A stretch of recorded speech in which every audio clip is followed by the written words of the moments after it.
하나님의 선하심과 온전케 하심을 따라서 오늘도 기도로 주님을 찾아 간구하는 여러분의 마음속에 풍성한 주의 은총과 성령의 역사가 차고 넘치기를 축복합니다. 아멘. 말씀의 제목 같이 나눕니다. 거듭나야 하리라. 거듭나야 하리라. 아멘. 오늘 여러분과 같이 오늘 요한복음 3장을 통해서 믿음의 실체가 무엇인지, 또 우리는 어떻게 신앙해야 되는가, 오늘 믿음의 현주소를 다시 점검하셔서 승리하는 신앙이 되시길 바랍니다. 아멘. 하나님이 우리를 특심 있게 구별하여 주님의 자녀 천국 백성 삼아주셨다면 주님의 말씀대로 어떻게 신앙하는 것이 옳은가, 오늘 그 결단하는 여러분의 기도가 있기를 바랍니다. 아멘. 사람이 성장해 가면서 질문하는 것 중에 이 두 가지가 있습니다. 보통 이제 초등학교를 지나서 이제 사춘기에 접어들면서 이제 자기 인생에 대한 정체성을 묻는 두 가지 질문을 하게 돼요. 그 중에 하나가 뭐냐면 나는 누구인가라는 것입니다. 나는 도대체 누구인가? 물론 내가 뭐 아버지 자식이고 이 집에 자식이고 누구 집안 사람이고 이렇게는 말할 수가 있는데, 도대체 나는 이 땅을 왜 살아가야 되고 나는 누구인가에 대한 이 고민이 이제 심각해지는 시기가 이제 그때가 도래하게 됩니다. 그리고 나는 이 세상을 어떻게 살아가야 할까, 이제 인생의 사는 문제를 가지고 고민할 시점에 도달하게 된다는 것입니다. 그래서 이것은 우리에게 두 가지 뜻을 가지고 있어요. 하나는 존재의 이유입니다. 나는 이 세상에 왜 있어야 되는가? 그리고 존재의 가치, 그러니까 이유와 가치를 알게 되면 삶의 의욕이 생기거든요. 근데 내가 왜 살아야 되는지, 무엇을 위해서 살아야 되는지 방향을 잃어버리면 그때부터 인생이 굉장히 혼란해집니다. 그래서 이 두 가지 답을 우리가 잘 찾아야 되는데, 하나님 말씀을 통해서 오늘 우리가 발견할 수 있는 중요한 대목은 거듭나야 한다는 사실입니다. 한번 따라합니다. 거듭나야 하리라. 거듭나야 하리라. 아멘. 아멘. 그래요. 오늘 이 거듭남, 중생에 대한 이야기를 오늘 여러분과 같이 나눌 때 다시 한 번 더 인생의 방향이 주님 안에서 확고하게 잘 새겨져서 흔들리지 않는 여러분의 믿음이 되시기를 바랍니다. 아멘. 오늘 여기 본문에 보시면 예수님을 만난 니고데모라고 하는 사내들인 공회원이 나옵니다. 지금으로 말하면 국회의원급에 해당하는 사람이고요. 그리고 이 사람의 신분에 대해서 오늘 본문에 보면 바리새인이라고 소개하고 있습니다. 오늘 이 사람이 예수님을 만남으로 인하여서 나타난 인생의 놀라운 변화, 그리고 그 답을 구한 그에게 하셨던 주님의 말씀을 우리가 잘 묵상해 보면 나는 도대체 누구이며 어떻게 살아가야 할 것인가에 대한 답을 얻게 된다는 것입니다. 그래서 우리 흔히 아이들이 성장할 때 철이 든다라고 합니다. 철이 든다는 건 이제는 그냥 막 속도 썩이고 지금 마음대로 살다가 내가 이렇게 살면 안 되겠다, 이게 조금 생각이 들어오면 벌써 말투가 달라지고 행동의 변화가 일어나듯이 신앙도 그래요. 오늘도 물과 성령으로 거듭나야 된다는 말씀을 하는데요, 오늘 우리의 가장 먼저 신앙의 초보 단계가 있다면, 물 세례로에서의 멈춤이 있다면, 이제 우리가 성령으로 세례받은 자로서 마땅히 거듭난 신앙의 자리까지 여러분이 서시기를 축복합니다. 아멘. 그래서 오늘 사람으로 태어나서 살아가야 할 인생의 가장 중요한 숙제가 있다면, 하나님께서 원하시는 삶으로 살아갈 수 있는 그 길을 찾아낸다는 것, 이게 정말 귀하다는 것입니다. 오늘 본문에는 이것을 거듭난다라는 표현으로 우리에게 쓰여졌는데요, 이 거듭난다는 걸 우리가 흔히 통상적으로 생각할 때 어떤 의식이나 생각의 전환 정도로 생각하면 주님께서 하신 뜻과는 조금 거리가 멀다는 것입니다. 그러니까 태도나 행동의 변화가 아니라 우리의 근본적인 변화가 있을 때 삶의 방향도, 우리의 신앙의 정체성도 확실하게 우리가 발견할 수 있다는 것을 오늘 여러분의 마음속에 기억하시길 바랍니다. 아멘. 잘못된 관행을 바꾼다고 인생이 새로워지는 것도 아니에요. 제도를 바꾸거나 질서를 새롭게 세운다, 그래서 인생이 새로워지는 게 아니라, 오늘 말씀을 통해서 보는 아주 중요한 대목은 우리가 거듭나야 된다는 표현인데, 오늘 니고데모는 이 말뜻을 잘 이해를 못해가지고, 아니 다 큰 사람이, 나이 든 사람이 어떻게 어머니 뱃속에 또 들어가서 나온단 말입니까 하고 이렇게 질문할 만큼 이 중생이라는 의미가 오늘 당시에 가장 지혜롭고 학식이 많고 율법을 잘 안다고 하는 니모데에게조차도 사실은 어렵다는 겁니다. 그러니까 하나님의 말씀과 이 말씀의 뜻은 여러분, 하나님께서 깨닫게 주시는 지혜를 주실 때 이게 이해가 되고 해석이 되고 우리 삶 속에 적용이 된다는 것을 기억하시길 바랍니다. 아멘. 똑같은 성경 말씀인데요, 믿지 않는 사람에게 갖다 주면 이게 말이나 되냐 이렇게 이야기해요. 근데 신앙이 들어가고 믿음이 들어온 사람들에겐 읽다 보면 이게 그 뜻이로구나 하고 머릿속에 깨달음이 올 뿐만 아니라 구약과 신약이 서로 연결되어 있다는 걸 발견하는 지혜의 눈까지 떠진다는 거예요. 그러니까 여러분, 신앙의 눈은 아마추어의 인생이 아니라 프로의 인생으로 바뀌어지는 전환점을 얻는 것, 그게 곧 이 거듭남과 중생의 의미라는 것을 봅니다. 제가 가끔 축구 선수를 이야기하잖아요. 조기 축구 선수하고 프로 축구 선수하고 다른 점 아시죠? 조기 축구 선수들은 공 쫓아갑니다. 김씨 공 이리 줘 그러면서 공 있는 쪽으로 막 몰려가는데, 프로 선수들은 어떻게 해요? 공이 어디 올 줄 알고 벌써 그곳에 가서 공을 기다리고 만나는 장면을 보게 됩니다. 시야가 넓다는 이야기예요. 우리가 주님을 만나게 되고 은혜를 체험하게 되면 믿음의 시야가 넓어져서 하나님의 뜻을 발견하고 주님 뜻대로 사는 게 무엇인지를 깨닫게 되는 역사가 임한다는 것을 기억하시길 바랍니다. 아멘. 그러므로 오늘 여러분과 함께 나눌 이 거듭남에 대한 의미, 중생에 대한 의미를 잘 생각하면서 믿음의 지혜가 있기를 축복합니다. 아멘. 첫 번째, 우리가 태어나는 건 육신의 몸으로 부모를 통해서 낳는 이 땅의 출생을 이야기한다면, 두 번째, 오늘 성령님을 통해서 우리가 다시 태어나는 것, 이걸 성경에서는 중생이라고 표현하고 좀 쉬운 말로 하면 거듭남, 영어로는 born again이라고 합니다. 다시 태어난다는 의미. 그래서 오늘 예수를 만난 사람들은 새롭게 태어나는 지혜가 삶 속에 있기를 바랍니다. 아멘. 우리의 목숨이 두 개 달고 사는 사람은 없어요. 그런데 육신의 삶이 때로는 죽음의 문턱까지 갔다 살아났을 때 그 삶에 대한 가치가 얼마나 소중한가를 아는 것처럼, 사람이 죽음을 보거나 그것에 대한 의미들을 간접 경험을 하게 되면 내 삶의 가치가 얼마나 귀한가를 이렇게 알게 된다는 것입니다. 그러므로 이 중생의 의미도 마찬가지예요. 그래서 우리가 다시 태어난다는 의미는 이전과의 삶과 다른 모습으로 살아가는 삶의 변화가 있을 때, 그때 비로소 우리는 중생했구나, 거듭났구나라는 의미가 적용이 된다는 겁니다. 여러분 자신을 놓고 한번 생각해 보세요. 예수 믿기 전하고 지금하고 무엇이 같고 무엇이 다른가? 그때와 전혀 다르지 않다면 그건 아직 거듭난 게 아니지요. 다시 태어났다는 건 이전의 삶을 청산하고 주님께서 기뻐하는 모습으로 바뀌어져 있는 것, 그게 거듭난 사람의 모습이라는 것입니다. 어느 귀족 부부가 자녀를 양육하기 위해서 양자를 드렸습니다. 고아원에 가서 아이를 얻고자 고아원 원장을 만났습니다.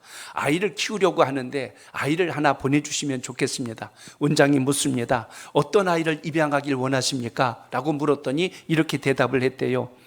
아무도 원하지 않는 그런 아이가 있으면 우리가 키우겠습니다 하고 해서 그 아이를 하나 받아서 양육하기로 입양을 합니다. 그런데 이 아이가 그 고아원에서도 손버릇이 아주 나쁜 아이였대요. 막 이것저것 막 훔치는 게 아주 습관이 됐던 아이인데, 이 아이를 데려다가 이 귀족집에서 키우는데요, 집에 갔더니 이제 그 집에 하인들이 데려다가 몸을 깨끗하게 씻기고 새 옷을 입히고, 이제는 거기 그냥 이제 주인의 이제 아들로서의 위치에 세워줬으니까 잘 섬기게 되었다는 것입니다. 그래서 그 아이를 데려다 놓고 그 귀족 백작이 이야기를 이렇게 이야기를 해줬대요. 얘야, 너는 이제 우리 집의 아들이다. 그러므로 이제부터 너는 아들답게 행동해야 된단다. 그러기 위해서는 힘들지만 공부도 해야 되고 예절도 배워야 되고 우리 집안의 모든 가르침을 잘 받기를 바란다 하고 이렇게 당부를 했습니다. 그런데 다음 날 이 하인이 아이의 방을 청소하는데 깜짝 놀랐어요. 침대 밑에 갔더니요, 어제 저녁에 저녁 먹고 나서 간식으로 놨던 사탕, 과자 같은 게 침대 밑에 이렇게 쌓여 있는 거예요. 그걸 갖다가 자기 침대에다 다 밑에다가 숨겨놓은 거죠. 그래서 그것을 이제 주인에게 이야기했더니 그 백작이 다시 그 아들을 불렀대요. 얘야, 이 집에 있는 게 다 네가 마음대로 쓰는 거니까 방으로 갔다가 숨겨놓거나 그러지 마라. 이렇게 하지 않아도 된다. 옛날엔 내가 그랬을지 몰라도 이제는 그렇게 하지 마라. 그때 했던 버릇은 이제 다 버려야 된다 하고 이렇게 당부를 합니다. 그 이야기의 골자가 뭐예요? 옛날에 있던 습관이 몸에 여전하다 보니까 아무리 새로운 집에 앉혀놔도 생각과 행동이 안 달라지면 옛날 똑같이 산다는 거 아닙니까? 신앙생활은 안 그럴까요? 내가 예수 믿고 구원받아서 하나님의 자녀, 천국 백성이 되었다면 하나님의 자녀답게 살아야 되는데 여전히 옛날 사람, 믿기 전과 똑같이 살고 있다면 아직 구원의 감격을 우리가 누리지 못하고 있는 이치와 똑같습니다. 옛사람이 변하여 새사람으로 산다는 건 환경이 달라졌다고 되는 게 아니고 내 마음과 중심의 변화가 일어나야 비로소 새로워진다는 것을 우리가 늘 기억하시길 바랍니다. 아멘. 그래서 오늘 본문에 보면 예수님을 찾아왔던 사람이 누구냐면 니고데모예요. 아까 말씀드린 대로 니고데모의 가정과 가문은요 바리새인 지파 사람입니다. 집안 대대로 명문가요, 그리고 율법에 대한 해박한 지식을 어려서부터 습득하고 성장한 집안의 사람, 요즘으로 말하면 금수저입니다. 부러울 것도 없고 화이트 칼라예요. 가장 최상의 것을 누리면서 온 유대인들로부터 존경을 받고 가르치는 지도자의 위치에 있을 뿐만 아니라 이런 좋은 환경에서 자라서 율법에 대한 해박한 지식도 있었을 뿐만 아니라 오늘 본문에 보면 지도자라고 나오는데요, 그 원문에 보면 사내들인 공회원입니다. 아까 서두에 말씀드렸죠, 국회의원급에 해당합니다. 유대인의 그 당시에 이 바리새인들 가운데 한 6천 명에서 7천 명 정도의 인구적 규모를 당시에 가졌는데 그 중에서 1%를 뽑습니다. 그럼 몇 명 정도 되겠어요? 한 60명에서 70명 정도. 근데 당시에 사내들인 공회원은 70명으로 규정되어 있는 걸 보면 그때 당시 그 안에 포함된 사람이 누구냐면 니고데모예요. 그러니까 우리 지금 국회의원 수가 한 300 좀 넘죠. 그래서 이 전국에서 온 국민을 대표할 만한 사람으로 세운 것처럼 이 사내들인 공회원 됐다는 건 이건 마치 바늘귀를 들어간 것과 똑같은 위치의 인물입니다. 근데 놀라운 것은 당시에 바리새인들이 예수님을 안 좋아했어요. 메시아라고 하는 것을 인정하지도 않았고 하나님의 아들로 오셨다는 걸 하면 막 그냥 전부 속이 뒤집어져서 난리를 칠 정도로 예수님을 미워했던 당시의 풍토 속에서 오늘 본문의 장면은 굉장히 놀랍고 충격적인 이야기입니다. 왜냐하면 그 니고데모가 예수님을 찾아온 거예요. 그것도 예수님을 비판하거나 정죄하거나 비난하기 위해 온 게 아니라 라삐오라고 하고 왔어요. 선생님이시여 하고 이렇게 왔는데요, 오늘 2절에 보면 이런 말씀이 나와요. 우리 2절을 읽어봅니다. 본문 2절 시작. 그가 밤에 예수께 와서 이르되 라비여 우리가 당신은 하나님께로부터 오신 선생인 줄 아나이다. 하나님이 함께 하시지 아니하시면 당신이 행하시는 이 표적을 아무도 할 수 없음이니이다. 아멘. 자, 여러분, 바리새인인데 다른 사람들하고 달라요. 예수님을 선생님 하고 지금 찾아왔다는 것 자체부터가 그는 생각이 달랐던 사람이고 믿음이 있는 사람이었다는 것을 여기서 봅니다. 특히 다른 사람들은 자기의 신분과 위치 때문에 멀찍이 바라볼 수 있었는데 니고데모는 밤중이라 해도 주님을 찾아왔어요. 물론 사람들의 눈을 피해서 올 수도 있습니다. 그런데 중요한 것은 그가 자신의 신앙의 색깔을 가지고 주님 앞에 담대하게 찾아와서 물었다는 이야기입니다. 당시의 바리새인들은 스승의 위치입니다. 그들도 선생이란 말을 듣는 사람들이. 근데 예수님 앞에 와서 선생님 하고 할 정도라면 그 주님의 어떠하심에 대해서 너무나 잘 알고 있었다는 사실을 여기서 주목하게 됩니다. 예수님을 비난하고 비판하는 시대에 주님을 찾아와서 영생에 관하여 물을 정도라면 굉장한 인격자요 신앙이 있었던 인물이라는 것을 여기서 주목합니다. 그러니까 니고데모가 사람들 눈피해서 비겁하게 왔다라고 보기 전에 그가 얼마나 이 영생에 대한 구원에 대한 의미를 알고 싶어 했을까를 한번 생각해 보세요. 다른 사람을 찾아간 게 아니고 율법책을 뒤적거린 게 아니고 예수님을 찾아오셔서 라삐오라고 물을 정도면 정말 겸손한 사람입니다. 그리고 진리에 대해서 알고 싶어하는 마음이 있기에 이런 질문을 했지 그렇지 않다고는 영생에 관해서 물을 수가 없는 겁니다. 그래서 그의 믿음이 얼마나 신실했는가를 우리가 여기서 주목하게 되는데요, 하나님으로부터 오신 선생이 아니라면 이런 많은 표적을 나타낼 수가 없나이다. 벌써 메시아로 오셨다는 것을 니고데모는 마음속에 담고 있다는 뜻을 여기서 내포하고 있습니다. 그의 진가가 언제 드러나냐면 예수님이 장사를 지낼 때입니다. 그때 주님을 무덤으로 옮겨야 되는 상황 속에 있을 때 예수님의 제자들은 자기들도 함께 붙들릴까 봐 다 도망갔어요. 근데 니고데모가 그때 장례에 쓸 그 몰약과 그리고 향유의 침향을 섞은 100근이나 넣었다는 건 거의 장례비 다 지불한 겁니다. 그거 다 준비해 가지고 주님의 장례를 치를 수 있도록 준비해 준 것을 보면 그 니고데모가 얼마나 주님을 존경하고 주님을 신뢰했을까를 우리가 볼 수 있는 대목이지요. 자, 이 정도 말씀을 드리면서 오늘 본문으로 봅니다. 그런데 그는 무엇에 해박한 지식이에요? 율법에는 해박한 지식이 있었는지는 모르겠지만 구원에 관해서 영생에 관한 부분에 있어서는 그가 아직 깊이 있게 알지 못하던 때였기에 오늘 주님께서 그에게 아주 중요한 것을 말씀하는 장면을 보게 됩니다. 오늘 본문 중에 여러분 3절을 한 번 더 읽어봅니다. 3절 시작. 예수께서 대답하여 이르시되 진실로 진실로 내게 너희가 이르노니 사람이 거듭나지 아니하면 하나님의 나라를 볼 수 없느니라. 아멘. 오늘 하나님 나라의 이야기를 갑자기 니고데모에게 주님이 하십니다. 그 말씀을 듣자 오늘 그가 첫 번째 대답한 것은 사람이 늙어서 어떻게 다시 태어날 수 있단 말입니까? 그리고 제가 어머니 뱃속으로 또 들어가서 나와야 된단 말입니까? 이렇게 물은 자체가 거듭나야 된다는 의미를 아직 잘 이해하지 못했다는 의미에서 여기서 우리가 주목할 수 있습니다. 그래서 주님께서 하신 말씀이 한 번 더 설명을 또 해주신 것이 오늘 여기 본문에 보시면 5절에 나온 말씀이에요. 우리 한 번 더 5절을 읽겠습니다. 시작. 예수께서 대답하시되 진실로 진실로 내게 이르노니 사람이 물과 성령으로 나지 아니하면 하나님의 나라에 들어갈 수 없느니라. 아멘. 오늘 우리가 신앙하면서 이 다시 태어난다는 중생의 의미, 오늘 3절을 근거해서 본다면 거듭나지 아니하면 하나님 나라를 볼 수가 없다라고 한 이 의미에서 우리의 신앙 속에서 거듭나야 한다는 이 간절함이 오늘도 주님 앞에 살아있기를 축복합니다. 아멘. 저주 워필드라는 목사님 계십니다. 이분이 영국의 신학자이요 설교자인데요, 그분의 설교 중에 약 3,000편이 거듭남에 대한 설교였습니다. 그러다 보니 한 번은요, 어느 교인이 이 휘필드 목사님을 찾아와서 이렇게 질문을 했다고 합니다. 목사님, 정말 듣기가 거북스럽습니다. 설교할 말씀이 그렇게 없으십니까? 왜 하도 항상 거듭나야 된다는 설교만 그렇게 자주 하십니까? 이제는 너무너무 지겹습니다. 라고 이렇게 이야기를 합니다.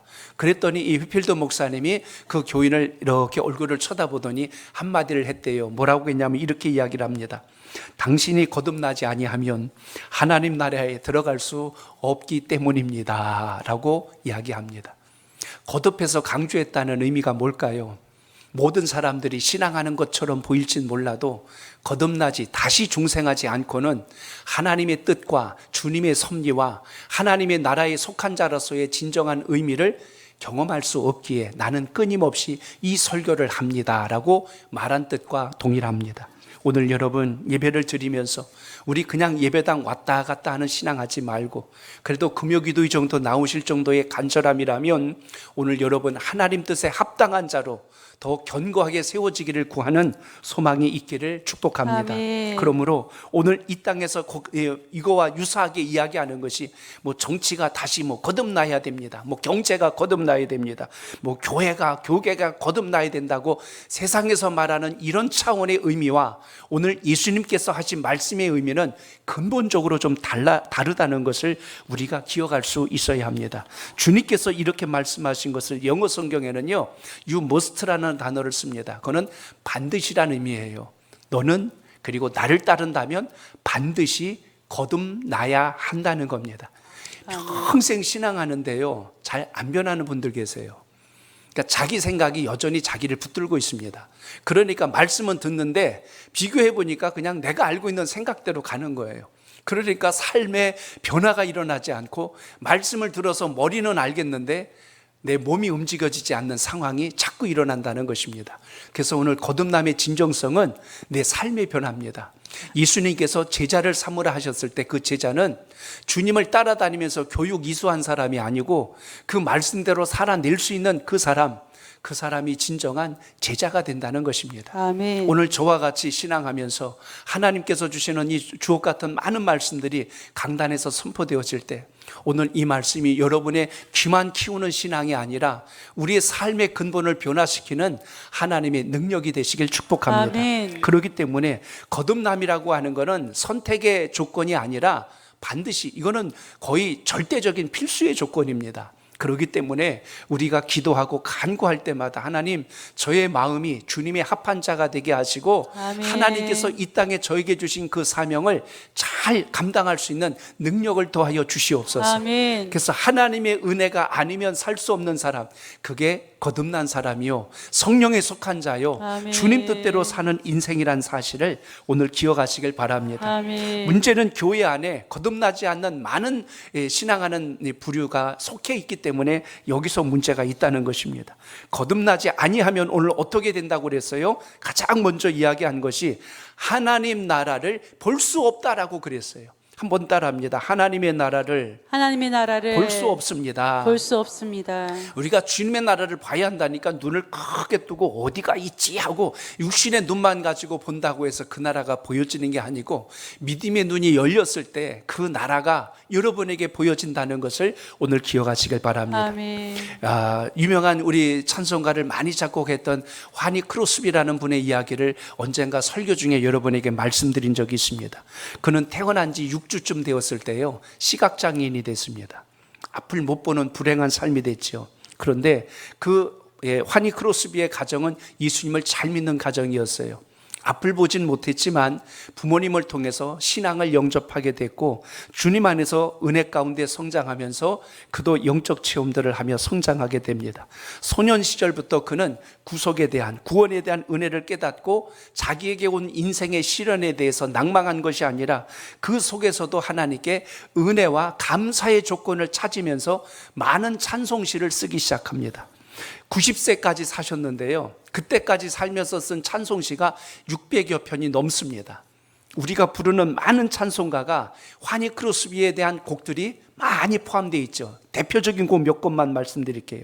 나의 갈 길 다가도록, 나의 갈 길 다가도록 예수 인도하시니, 이 곡이 화니 크로스비의 작곡에 의해서 지어진 곡입니다. 뿐만 아니라 나의 생명 되신 주, 나의 생명 되신 주, 이 곡 있죠. 그리고 또 있습니다. 나의 영원하신 기업. 우리가 늘 은혜롭게 부르는 많은 찬송가가 이 크로스비에 의한 작곡된 곡들입니다. 예수로 나의 구주 삼고, 이런 곡들이요, 이런 많은 곡들이 불려집니다.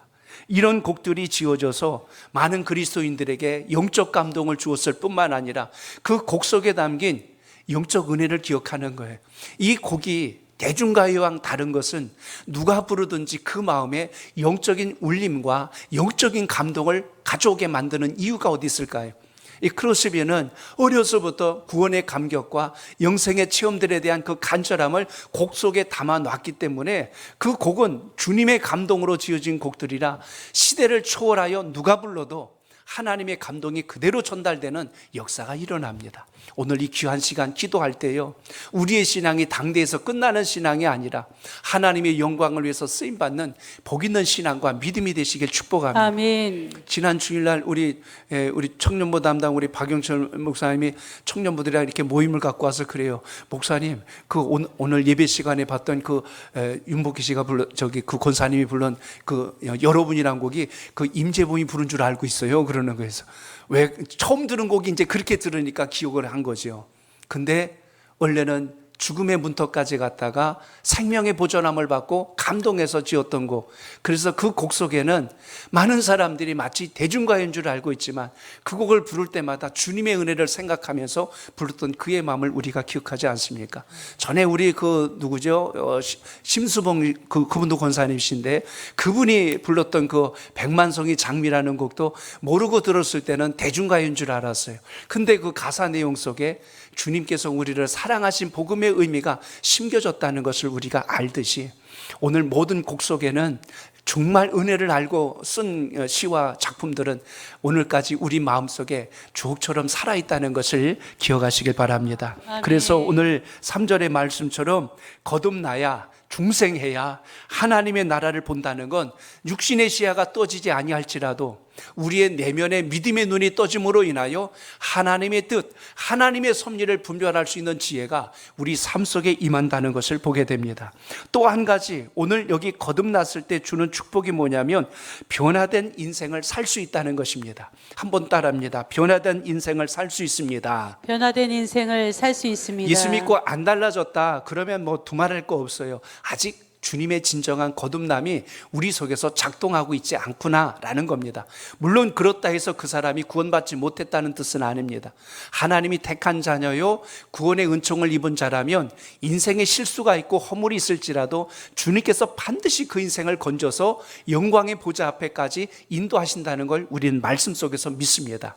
그러나 중요한 것은 하나님께서 주신 말씀을 내가 깨닫고 은혜로 살지 않으면 우리는 믿는다고 말하지만 여전히 육신에 속한 그리스도인으로 살아갈 수밖에 없다는 것입니다. 태어나서요 처음 서울에 상경해 가지고 백화점을 가서 엘리베이터를 처음 본 분이 있대요. 그 할아버지가 백화점에 와서 문이 쫙 열리면서 사람들이 들어갔다가 나올 때 모습이 다른 걸 보고 눈이 동그래진 거예요. 거기 들어갈 때는요 어떤 남자가 들어갔는데 나이 든 사람이 들어갔는데 나중에 문이 쫙 열리는데 젊은 아가씨가 나오는 걸 봤어요. 그러니까 이 할아버지가 너무나 놀래가지고 자기 손자 손을 잡고 빨리 집에 가자는 거예요. 할아버지 왜 그러세요? 우리 쇼핑 안 끝났는데요. 그러니까 네 할머니 빨리 좀 데리고 와야 된대요. 그래서 왜 그러냐고 그랬더니 저길 들어갔다 나와야 된대요. 그래야 바뀐대요. 이렇게 생각할 만큼 평생 처음 본 걸 보니까 그게 진짜 그렇게 되는 줄 알고 착각을 합니다. 내가 하는 지식이 전부면 거기가 전부인 줄 알아요. 근데 거듭남이라는 게 여러분 예배당 들어왔다 나갔다고 해서 우리가 거듭나지나요? 아니지 않습니까? 영적인 체험을 해야 되고 하나님의 은혜를 깨달아야 되고 이런 변화의 역사를 우리가 누릴 수 있는 은혜가 있어야 된다는 것입니다. 아멘. 그러므로 우리는 항상 은혜 받기를 사모하고 아멘. 하나님께서 우리를 복의 통로로 쓰신다는 간절한 믿음이 있길 축복합니다. 아멘. 내 마음 문을 내가 꽁꽁 걸어 잠그고 앉아서 은혜가 떨어지기를 기다리면 안 되지요.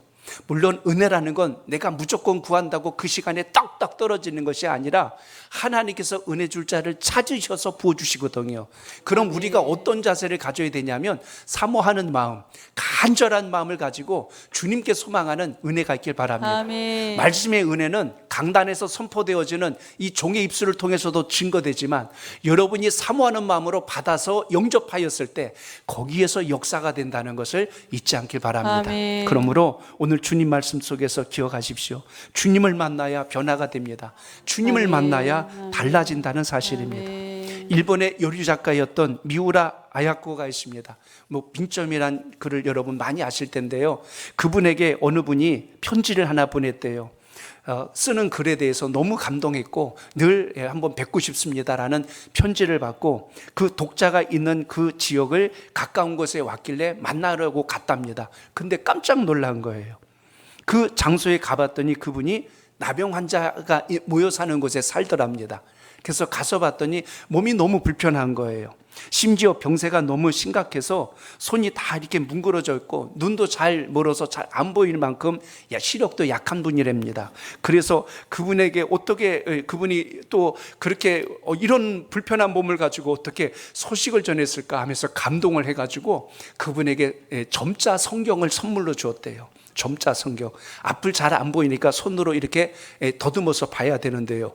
그분 손이 이렇게 막 나병이 됐으니까 감각도 없는 데다가 마디가 이렇게 많이 상해 있으니까 글을 점자책을 줘도 못 읽는 거예요. 이렇게 고민을 해서 어떻게 해야 되나 봤더니 이분이 그걸 혀를 가지고 감각으로 그걸 읽더라네요. 그걸 보고 얼마나 감동을 했는지 모른답니다. 이 점자책이 이렇게 뾰족뾰족하게 이렇게 돌출되어 있기 때문에 손끝이 아니라 혀끝처럼 예민한 곳이 닿으면 혀가 헐어요. 상한단 말입니다. 그러다 보니까 그 혀에서 피가 터져서 피도 나올 수 있는 거 아닙니까? 근데 그렇게 해서 읽는 그 모습을 보고 감동하고 있던 터에 그 책에 어느 특정한 구절은 몇 번씩 계속 훑다 보니까 거기 가서 핏빛이 맺혀 있는 걸 봤습니다. 그 미우라 아야코의 표현을 제가 그대로 빌려볼게요. 마치 우리 정상 이렇게 시야를 가지고 성경을 읽다가 은혜 받으면 거기다 어떻게 합니까? 빨간색이든 뭐든 형광펜을 이렇게 칠하듯이 그분들은 이제 그분 같은 경우는 앞을 잘 안 보이니까 혀로 감각을 느끼다가 은혜가 된 구절이 있는 거예요.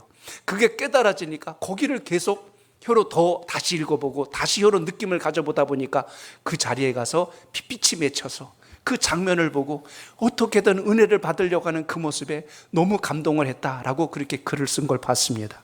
오늘 여러분, 은혜 받는 게 사실 우리가 무엇이 부족하고 연약해서 못 받는 게 아니라 사실 우리의 그 간절함, 사모함이 없어서 받지 못할 때가 정말 많습니다. 오늘 이 귀한 시간에 그래도 여러분 금요기도에 나오셨습니다. 오늘 기도하고 간구할 때 주님 만나야 되겠다는 사모하는 그 마음이 여러분 속에 살아있기를 주의 이름으로 축복합니다. 아멘. 인생의 목적을 발견하게 되면요, 하루하루 순간순간이 얼마나 행복하고 감격스러운지 모릅니다. 가치를 모르면 하루하루가 고달프지만 의미를 알고 가치를 알면 그 순간순간들이 우리에게 말할 수 없는 감격으로 밀려오게 된다는 것입니다. 오늘 그 은혜가 여러분 속에 있기를 축복합니다. 아멘. 말씀을 준비하면서 글을 읽다가 좀 감동이 된 글이 하나 있어요. 하나님께서 우리 인간을 창조하실 때요, 주머니를 2개 만들어 주셨대요. 그래서 아담에게도 그것을 주었는데 앞에 주머니가 하나 있고 뒤에 주머니가 하나 있답니다. 근데 이게 좀 비유한 이야기겠죠. 그런데 자신의 허물과 죄에 대해서는 앞주머니에다 담도록 했대요. 그리고 다른 사람들의 허물이나 죄가 있다면 뒷주머니에다 담게 했습니다. 그러니까 매일같이 다니면서 앞주머니를 보면서 만질 때마다 무슨 생각을 했어요? 아, 내가 이렇게 허물이 많구나, 내가 이렇게 죄가 많구나 라고 이렇게 생각을 하는 거예요. 그러니까 다른 사람들의 허물과 죄보다는 어느 게 더 잘 보여야 돼요? 나의 죄와 허물이 잘 보일 때 우리가 겸손하게 주님을 따르게 되는데, 이게 주머니가 앞뒤가 바뀌어져 버릴 때 문제가 생기는 겁니다. 어떤 일이 생길까요? 다른 사람의 죄와 허물이 너무 잘 보이는 거예요. 그러니까 맨날 비난하고 판단하고 정죄하는 일은 너무 잘합니다. 근데 내 죄가 보여야 안 보여? 뒤에 있으니까 안 보이는 거예요. 그러니까 나는 항상 의로운 것 같아요. 나는 늘 정결하고 나는 허물이 없는 인생 같아요. 그러니까 자기 의에 빠져가지고 항상 다른 사람을 판단하고 정죄하는 일들이 많아진다는 것입니다. 항상 나를 돌아보고 성찰할 수 있는 믿음의 지혜, 우리의 신앙과 삶 속에도 살아있기를 축복합니다. 아멘. 언젠가 제가 짧은 영상을 하나 봤습니다. 연예 기획사들이 많이 있는데요, 어느 기획사들은 문제가 많이 터지는 기획사들도 있습니다. 그래서 언론의 뉴스화가 되고 또 여러 가지 불미스러운 일들이 생기고 거기 소속된 연예인들의 행실이 또 바르지 못해가지고 가십거리가 되는 경우들을 보게 되죠. 제가 어느 특정인을 칭찬하려고 하는 건 아닙니다. 그런데 JYP라고 하는 이 박진영 씨가 운영하는 그 엔터테인먼트 회사가 그래도 그 회사는 건강하게 가고 회사에 큰 탈이 별로 나지 않아요. 제가 이걸 예화를 썼다고 해서 또 내일 아침에 뭔 일이 터지면 안 되겠지만, 그분이 직원들, 아니죠, 거기 소속된 연예인들을 교육하는 그 짧은 영상을 하나 좀 본 적이 있습니다. 일본 연예인들이에요. 그 아이들이 한 7, 8명을 앉혀놓고 그들에게 회사를 이야기합니다. 이렇게 일본어로 이야기를 하더라고요. 여러분들은 우리 기획사에 들어온 정식 이제 직원들입니다. 그러니 우리 회사에 이념이 있으니 이 3가지를 꼭 지켜주십시오 하고 일본어로 이야기합니다. 우리 회사는 3가지를 원칙으로 합니다. 첫째는 진실입니다. 2번째는 성실입니다. 3번째는 겸허입니다. 이걸 가르치더라고요. 첫째, 진실하라. 카메라 앞에서 하지 못할 말을 뒤에서 하지 마십시오. 그래야 당신들의 이미지가 앞으로 이 연예인으로서 활동해 나갈 때 앞길이 잘 열릴 것입니다. 그러니 언어에 대해서 조심하려고 하지 말고 진실하게 말하십시오. 그러면 앞길을 반드시 잘 보장받을 수 있습니다. 그렇게 가르칩니다. 2번째, 성실하십시오. 항상 자기 개발을 위해서 열심을 다하십시오. 어학도 많이 배우셔야 되고, 그리고 자기가 하고 있는 춤, 또 거기에 대한 음악, 이걸 끊임없이 연구해서 자기 분야를 더 개발해야 앞으로 더 크게 쓰임받을 길이 많이 열 겁니다. 3번째, 겸허를 이야기합니다. 겸허는 무슨 뜻이냐면, 자기가 이제 유명 스타가 되었다고 해서 우월감에 빠지거나 우쭐거리지 말고 늘 겸손한 마음으로 자기 분야에 임했을 때 그 모든 팬들로부터 사랑을 받고 그 관계가 오래 지속됩니다. 그리고 이야기를 하는 거예요. 저는 지금도 이렇게 훈련하고 있습니다. 본인이 하고 있대요. 내가 지금 이렇게 하면서 여러분들과 함께 이 기획사를 이끌어가고 있습니다라고 이렇게 설명하는 장면을 봤습니다. 짧은 이야기인데요, 좀 마음에 많은 생각을 하게 했습니다. 너희 이렇게 저렇게 하고 가르친 게 아니라 제가 지금 그렇게 지금까지 왔습니다. 진실하고 성실하고 그리고 겸손하게 가는 것을 제 원칙으로 삼고 있습니다라고 가르치니까 그 앉아있는 가수들이 다 그것에 대해서 공감하며 함께 하는 것을 봤습니다. 저는 오늘 강단에서 여러분에게 말씀을 선포합니다. 그런데 제가 전하는 저도 마찬가지로 이 말씀을 저희를 향한 음성으로, 주님의 음성으로 듣고 우리 성도 여러분들도 이 말씀대로 신앙하셔서 정말 하나님의 기쁘신 뜻이 삶 속에 선한 열매로 맺는 역사가 있기를 주 이름으로 축복합니다. 아멘. 그럴 때 진정 우리 인생의 변화가 시작될 수 있다는 것입니다. 오늘 5절에 뭐라고 말씀했어요? 끝으로 한 번만 더 읽겠습니다. 5절입니다. 시작. 예수께서 대답하시되 진실로 진실로 내게 이르노니 사람이 물과 성령으로 나지 아니하면 하나님의 나라에 들어갈 수 없느니라. 아멘. 거듭나지 않으면 하나님 나라에 들어갈 수 없답니다. 아까는 볼 수 없다고 그랬고 이번에는 들어가지 못한대요. 우린 이 말씀에 대해서 좀 심각하게 생각해 보셔야 됩니다. 예수 믿었으니까 나는 당연히 천국 갈 거야. 그러면서 하나님이 기뻐하신 대로 살지 않고 있다면 우리 신앙과 삶을 좀 돌아봐야 된다는 이야기입니다. 왜 세상 사람들이 예수 믿는 사람들에 대한 생각이 자꾸만 부정적이고 거리를 두려고 할까요? 주님은 변하지 않았는데 믿는 사람들이 자꾸 변질돼 가고 있을 때 무엇에서 문제를 찾아야 될까를 우린 답을 보셔야 됩니다. 주님이 잘못된 게 아니고 교회가 잘못된 게 아니고 주님을 따르고 있는 우리가 거듭난 자로서 신앙하고 있는가를 또 한 번 더 점검하는 소중한 기도와 예배가 되시길 축복합니다. 아멘. 니고데모는 깨닫지 못하여서 내가 모태에 다시 들어가야 됩니까? 라고 물었습니다. 그러나 오늘 예수님은 말씀해 주십니다.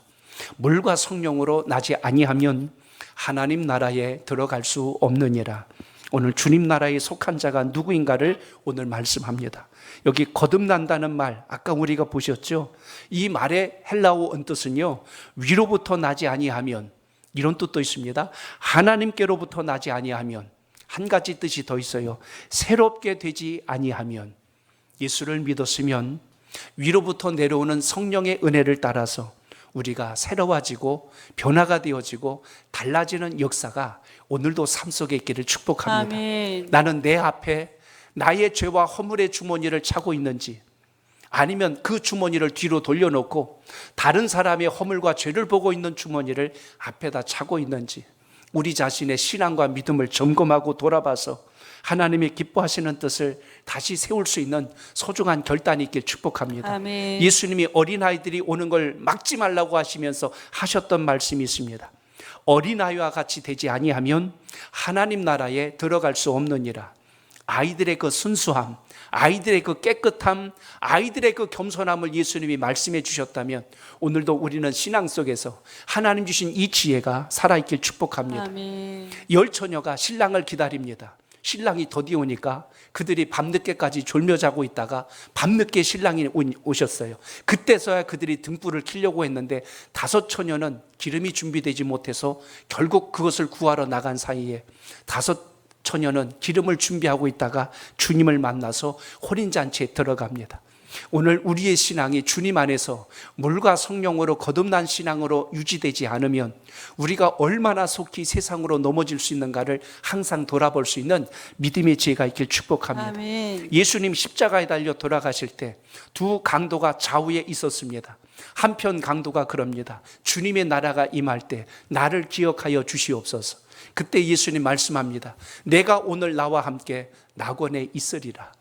주님의 나라에 들어갈 수 있는 그 사람, 회개하고 돌이키고 거듭나서 주의 은혜 안에 속한 자가 이 복을 누린다면 오늘 이 귀한 시간, 오늘 우리 주님 만나고 영생의 축복과 구원에 감격하며 하나님 나라에 속한 천국의 시민권을 가진 주의 사람으로 거듭나는 역사가 있기를 주님의 이름으로 축복합니다. 아멘.